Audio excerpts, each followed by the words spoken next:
Shalom Bapak Ibu, Om Tante, Kakak Adik, Saudara-saudara dan teman-temanku sekalian. Senang sekali kalau boleh berjumpa lagi melalui video ini. Kita masih akan belajar tentang firman Tuhan, tentang kebenaran firman Tuhan. Dan kita akan melanjutkan seri pembelajaran kita tentang seri pencobaan. Di video sebelumnya kita sudah belajar mengenai introduction atau pembukaan. Jadi di situ kita belajar tentang seberapa pentingnya kita mempelajari bagian ini, dan juga kita belajar tentang kapan Yesus dicobai oleh iblis. Nah, sekarang kita akan belajar tentang pencobaan-pencobaan yang dialami Yesus. Tetapi sebelum kita belajar, mari kita berdoa terlebih dahulu, minta belas kasihan Allah Roh Kudus. Mari kita berdoa.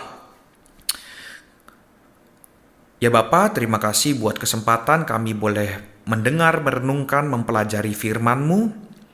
Bapa, tolong kami untuk bisa mempelajari, berikanlah belas kasihan kepada kami, supaya kami tahu apa yang Tuhan mau. Karena ini firman-Mu dan kami sulit untuk mengetahuinya Tuhan, kalau bukan Tuhan sendiri yang menyingkapkannya kepada kami. Berkatilah Tuhan, ubahlah hati kami, ubahlah hidup kami, sehingga Tuhan kami belajar lagi kebenaran firman Tuhan, dan diubah lagi dan mengerti lagi. Di dalam nama Yesus kami berdoa dan mengucap syukur, haleluya, amin. Oke, kita akan baca lagi dan buka lagi Alkitab kita bareng-bareng dari Matius 4. Kalau ada Alkitab fisik, itu lebih baik ya, supaya kita bisa belajar dan coret-coret bareng-bareng Alkitabnya.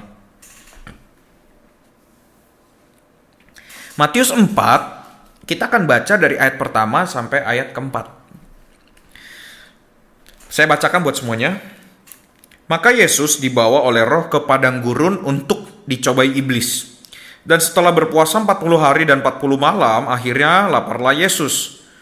Lalu datanglah si pencoba itu dan berkata kepadanya, "Jika engkau anak Allah, perintahkanlah supaya batu-batu ini menjadi roti." Tetapi Yesus menjawab, "Ada tertulis, manusia hidup bukan dari roti saja, tetapi dari setiap firman yang keluar dari mulut Allah." Maaf, tadi ini soalnya Alkitabnya udah banyak coretan, jadi agak susah dibaca, tapi semoga ya gak salah ya. Manusia hidup bukan dari roti saja. Oke. Kita akan belajar tentang pencobaan-pencobaan apa saja yang dilancarkan oleh iblis. Mungkin kita sudah sering mendengar ya, ada 3 jenis pencobaan, dan kita juga akan mempelajari 3 jenis pencobaan ini. Tetapi sebelum masuk ke pencobaan pertama, saya mau highlight dulu sebuah kata yang unik dan sangat luar biasa ya, yang wow sekali ya. Kalau kita baca ini wow banget sebenarnya. Di ayat 3 dan di ayat 6 ada sebuah kata yang sama, yaitu jika engkau anak Allah. Itu di ayat 3 ya, jika engkau anak Allah. Di ayat 6 juga ada kata jika engkau anak Allah. Nah, yang harus kita perhatikan dari kalimat ini pertama-tama gini. Kita harus tahu dulu dari sudutnya si iblis. Iblis itu tidak maha tahu. Sekali lagi, iblis tidak maha tahu ya. Jadi, tetapi dia tahu nggak kalau Yesus ini anak Allah? Tahu dari mana? Perikop sebelumnya tentang Yesus dibaptis oleh Yohanes, di situ di ayat 17 ada kata-kata, "Inilah anakku yang kukasihi, kepadanya aku berkenan." Kita ingat lagi minggu lalu bahwa iblis itu adalah sepasukan. Setan itu sepasukan yang mereka tuh bekerja di mana-mana ya. Mereka tidak maha hadir. Sekali lagi, mereka tidak maha hadir. Mereka tidak maha tahu ya. Jangan takut sama iblis. Mereka tidak maha hadir dan mereka tidak maha tahu. Jadi jangan mau terintimidasi sama iblis. Itu ya yang harus kita sadari. Nah, tapi iblis melihat juga, mendengar juga, "Inilah anakku yang kukasihi, kepadanya lah aku berkenan." Nah, kenapa ayat ini jadi serangan yang wow banget? Jika engkau anak Allah. Nah, kita harus ngerti bahwa tugas iblis adalah mencuri, membunuh, dan membinasakan. Betul ya? Itu ada ayatnya di Yohanes 10 ayat 10a ya, iblis mencuri, membunuh, dan membinasakan. Nah, tapi jangan lupa juga iblis adalah bapa segala dusta. Itu ada di dalam kitab Yohanes 8 ayat 44. Iblis adalah bapa segala dusta. Dusta yang dia lancarkan di dalam bagian ini adalah dusta yang hebat. Dusta yang hebatnya itu seperti apa? Dusta yang membuat manusia atau di sini Yesus ya. Jadi Yesus tuh jadi iblis membuat Yesus memikirkan ulang tentang identitasnya. Sekali lagi, iblis berusaha membuat Yesus memikirkan ulang tentang identitasnya. Sehingga dia ragu, bisa menjadi ragu. Tetapi Yesus, ya kita tahu dia tidak ragu. Nah, kita harus belajar bahwa gini, tipuan terbesar yang berusaha iblis lancarkan adalah gini loh. Itu sudah jadi bagian kita. Itu sudah jadi bagian Yesus. Itu adalah Yesus gitu loh. Yesus adalah anak Allah ya. Yesus adalah anak Allah. Sudah dibilang juga sama Bapa di perikop sebelumnya, dia anakku yang kukasihi. Tapi iblis bisa, emang engkau anak Allah? Kalau engkau anak Allah, mencobainya dengan cara seperti itu. Dia berusaha membuat supaya Yesus ragu terhadap identitasnya. Ketika orang itu udah mulai ragu dengan identitasnya, udah bahaya. Kita harus ngerti juga, cuci otak terbesar dan terjahat adalah ketika membuat orang lain itu jadi ragu bahkan sama argumennya dirinya sendiri, sama identitas dirinya sendiri. Wah, itu adalah tipuan terhebat yang dibuat oleh iblis. Jadi kalau dari tipuan yang seperti ini, ya, misal nih, kita sudah percaya Kristus ya. Kita sudah percaya Kristus. Kemudian datang pencobaan.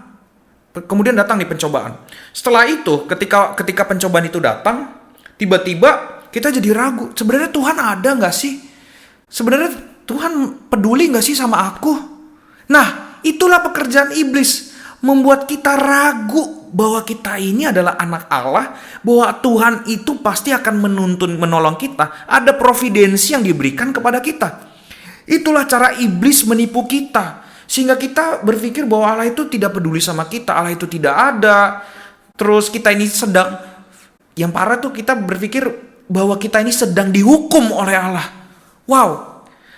Orang Kristen, orang yang sudah percaya Kristus tidak akan pernah lagi mendapatkan hukuman. Karena hukuman itu sudah diambil semua oleh Yesus. Sekali lagi, orang Kristen tidak akan pernah lagi mendapat hukuman. Tapi orang Kristen akan didisiplin. Ini yang harus kita ngerti. Tapi tidak akan mendapat hukuman. Karena semua hukuman sudah ditanggung di kayu salib bersama dengan Yesus. Kalau kita bilang kita Kristen dan kita kena hukuman lagi, artinya kita tidak Kristen. Itu yang harus kita tahu. Jadi, iblis di dalam pencobaan itu, dia membuat kita ragu akan perkataan Allah kepada diri kita. Ya, di perikop sebelumnya kan di Matius 3 ayat 17 itu ada perkataan Allah yang bilang, inilah anakku yang kukasihi. Perkataan Allah itu ada di mana? Di dalam firman. Allah bilang bahwa ketika kita percaya Kristus, kita akan menerima berkat dari Tuhan. Berkatnya itu ya providensi, perlindungan dari Allah. Dia akan memberikan kita berkat-berkat rohani. Nah, tapi ketika pencobaan datang, kita tidak kuat di dalam firman dan tidak kuat di dalam hubungan dengan Tuhan, kita akan ragu. Kita akan bisa ragu dengan firman yang sudah kita baca, firman yang sudah kita dengar, dan firman yang sudah kita pelajari. Makanya yang harus kita perhatikan baik-baik adalah gini. Ini adalah kalimat pertama yang muncul dari iblis ketika dia mencoba Yesus. Dan ini menjadi penting. Kenapa? Karena di dalam semua pencobaan, hal inilah yang akan diserang duluan, yaitu identitas kita, yaitu bagaimana cara kita memandang Allah, bagaimana kita akan mulai meragu tentang Allah itu ada apa enggak. Dan disitulah sebenarnya ketika itu terjadi dan kita terseret, ya ketika kita terseret, disitulah kita mulai mengandalkan diri sendiri dan kita mulai melawan Allah dengan melakukan dosa. So harus hati-hati, ya. Harus hati-hati, pelajari kalimat ini baik-baik. Jika engkau anak Allah. Makanya sekarang kita adalah garam dan terang di dalam dunia ini. Kita ini adalah anak-anak Allah. Kita ini adalah orang-orang percaya yang sudah ditebus oleh darah Kristus. Tidak ada satupun yang bisa mengambil kita daripada tangannya Yesus. Tidak ada. Dosa, kemiskinan, ketelanjangan, kematian tidak mampu memisahkan kita dari kasih Allah. Pegang itu, imani itu baik-baik. Ya. Jadi kita tidak mendasarkan hidup kita kepada pencobaan, kepada situasi, lingkungan, pandangan orang sama kita. Enggak. Kita tetap berpegang teguh sama firman. Karena kita tahu hanya firmanlah yang mampu memberikan kita identitas. Dan hanya firmanlah satu-satunya yang mampu memberikan kepastian kita ini siapa di hadapan Tuhan. Sehingga kita tahu kalau kita anak Allah, apa yang harus kita perbuat? Malah hanya cukup melakukan seperti apa yang telah Allah beritakan kepada kita. Itu ya, jika engkau anak Allah. Lalu muncullah pencobaan pertama. Pencobaan pertama itu di ayat 3, kalimatnya seperti ini. Jika engkau anak Allah, perintahkanlah supaya batu-batu ini menjadi roti. Tetapi Yesus menjawab, ada tertulis, manusia hidup bukan dari roti saja, tetapi dari setiap firman yang keluar dari mulut Allah. Pencobaan pertama ini bicara tentang kebutuhan dasar, ya, kebutuhan dasar manusia. Perut, ya, itu mungkin kekayaan dan lain sebagainya macam, ya, uang, ya. Perhatikan kalimatnya baik-baik. Yesus tidak bilang roti itu tidak penting. Ayat 4 tuh dibilang kata-katanya, manusia hidup bukan dari roti saja. Ada kata saja. Berarti roti juga perlu nggak? Perlu. Allah tahu nggak roti itu perlu? Perlu. Allah tahu? Tahu. Tetapi ada yang lebih penting daripada roti. Roti itu kita perlu, tetapi ada yang lebih penting daripada roti. Dan ini yang seharusnya kita perhatikan dan fokuskan. Apa? Firman. Setiap kata yang keluar dari firman Allah, itulah yang menghidupkan kita. Roti bicara tentang kebutuhan dasar. Kalau makanan itu membuat kita tetap sehat, tetap hidup dengan supaya kita tetap punya tenaga untuk hidup dengan baik, untuk kita bekerja dan lain sebagainya macam. Firman Tuhan disandingkan dengan roti, dan firman Tuhan lebih penting daripada roti. Jadi kita harus tahu sumber energi utama manusia di dalam menjalankan segala sesuatu adalah firman Tuhan. Apakah roti perlu? Perlu. Roti perlu juga, tetapi yang paling penting. Beda antara perlu dan penting. Penting firman Tuhan. Tuhan pasti menyediakan yang kita perlukan. Nggak usah khawatir. Tapi kita mau nggak mengerjakan apa yang paling penting di dalam hidup kita. Ini yang harusnya jadi pikiran kita sebagai orang Kristen. Ya. Tapi masalahnya iblis jahat banget. Ya, iblis jahat banget ya. Dia di ayat 3 ngomong gini. Jika engkau anak Allah, perintahkanlah supaya batu-batu ini menjadi roti. Apa maksud dari kalimat ini? Iblis sedang bilang bahwa roti itu lebih penting daripada firman Allah. Ya, sekali lagi, iblis sedang bilang bahwa roti itu lebih penting daripada firman Allah. Karena apa? Kalau misalkan Yesus mengubah batu-batu itu menjadi roti, dia artinya melawan Allah. Dan firman Allah tidak penting. Itu yang harus kita pikirkan. Roti itu penting. Tapi firman Allah lebih penting. Roti itu perlu. Tapi firman Allah lebih kita perlukan buat hidup kita. Nah, sekarang kita akan refleksikan di dalam hidup kita. Apa yang paling penting di dalam hidup kita? Roti atau firman? Sekali lagi, apa yang paling penting di dalam hidup kita? Roti atau firman? Kalau kita bilang firman lebih penting, apakah tindakan kita sudah sesuai dengan apa yang kita katakan dan kita pikirkan? Nah, kalau belum, ayo hari ini kita belajar lagi bahwa roti itu perlu, tetapi lebih penting kita mengerjakan panggilan Tuhan di dalam hidup kita. Lebih penting adalah hubungan kita dengan Tuhan. Maka yang harus kita pikirkan dari hari ke hari adalah bagaimana aku bisa punya persekutuan yang manis dengan Allah. Ini yang harus kita pikirkan. Karena ini penting buat hidupku. Buat Yesus melakukan kehendak Bapa itu penting. Lebih penting daripada sekedar makan. Nah, ingat di video sebelumnya, Yesus adalah Israel sejati. Bangsa Israel salah satu yang mereka tuh salah satu dicobai adalah soal makanan. Mereka tuh ngeluh di mana-mana, minum, gak ada minuman ngeluh, gak ada makanan ngeluh, gak makan daging ngeluh. Ngeluh terus. Ngeluhnya karena hal-hal seperti itu. Yesus ngeluh nggak? Nggak ngeluh. Dia nggak cuma ngeluh. Ketika ada pilihan yang dia perlukan. Dia ingat loh, dia udah lapar. Dia perlu makan. Tapi dia tahu dia sedang mengerjakan kehendak Bapa. Dia lebih pentingin ini. Dia lebih pentingin kehendak Bapa. Kita harus ngerti. Tapi apakah, pertanyaannya gini, apakah ketika dia memilih untuk tetap menjalankan kehendak Bapa, dia mati saat itu juga? Tidak. Bapamu tahu apa yang kita perlukan. Sekali lagi, Bapa tahu apa yang kita perlukan. Dia sudah menyediakannya buat kita. Gak perlu khawatir dan gak perlu takut tentang roti. Tapi khawatirlah dan takutlah saat kita kehilangan firman. Jauh dari firman. Sebagai orang Kristen ini yang harus kita pikirkan. Kita kejar dari hari ke hari.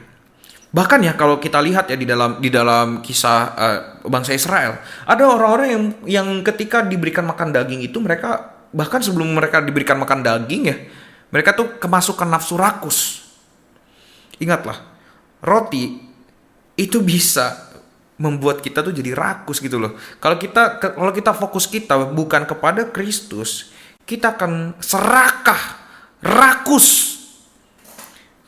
Kitab Lukas tuh banyak bicara tentang keserakahan hidup. Manusia tuh serakah. Manusia tuh hanya hidup untuk dirinya sendiri. Manusia itu mengumpulkan hanya untuk dirinya sendiri.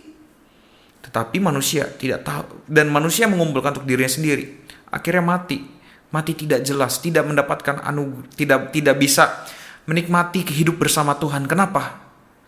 Karena buat mereka harta-harta itu lebih penting daripada Kristus. Gak ada gunanya. Kehidupan tanpa Kristus adalah kematian. Terpisah dari hadirat adalah kematian. Makanya ini yang harus kita mengerti. Makanya kita sudah diberikan kesempatan untuk menikmati Tuhan di dalam firman. Jangan pernah sia-siakan dan abaikan firman Allah. Anugerah yang Allah berikan kepada kita. Kekuatan yang Allah berikan melalui firman-Nya. Hikmat yang Allah berikan melalui firman-Nya. Itulah kekuatan kita untuk menghadapi iblis. Untuk mengerjakan apa yang harus kita kerjakan di dalam hidup ini. Melalui firman-Nya. Kita tahu melalui firman-Nya. So, hari ini, masihkah roti yang kau pikirkan atau firman yang mau kau hidupi? Itu pencobaan yang pertama. Dan di video berikutnya kita akan belajar mengenai pencobaan kedua dan pencobaan ketiga. Dan nanti juga akan kita belajar mengenai apa yang Yesus lakukan. So, thank you. Jangan lupa untuk subscribe, like, comment, dan share video ini. God bless you all. See you.